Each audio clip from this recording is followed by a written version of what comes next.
It's not an exaggeration when I say that I have been meaning to watch a Fairly Odd movie, Grow Up Timmy Turner, for years. This was released in 2011. I grew up in the years before that, absolutely loving Fairly Odd Parents. Loved the TV show, and I always meant to watch the film. For whatever reason, never got round to it. I now have Paramount on Amazon, so I thought it seems like a good time to watch this. I was a bit wary because it's got 3.9 out of 10 on IMDb across 3.5 thousand reviews and ratings.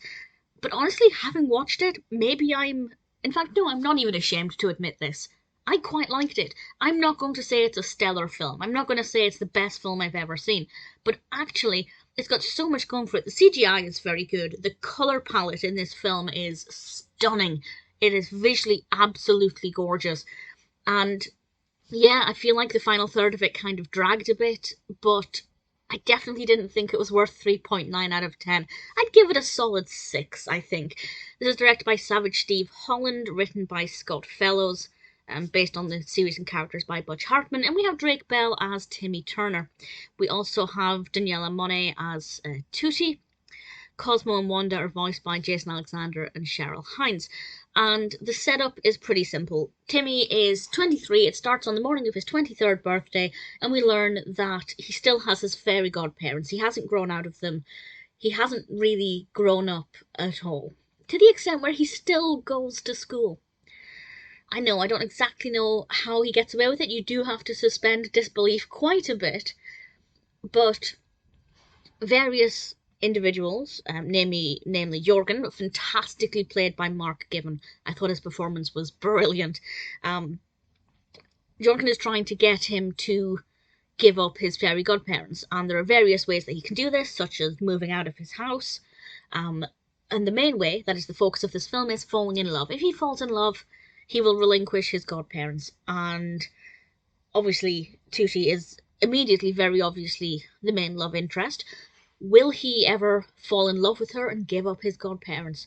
Honestly, it took a direction I wasn't expecting. I kind of had predictions for what would happen, and some of my predictions were correct, but some of them weren't, and I have to say, credit where it's due. It's a very well-developed narrative, with a lot of surprises in it, and things that I definitely hadn't been expecting.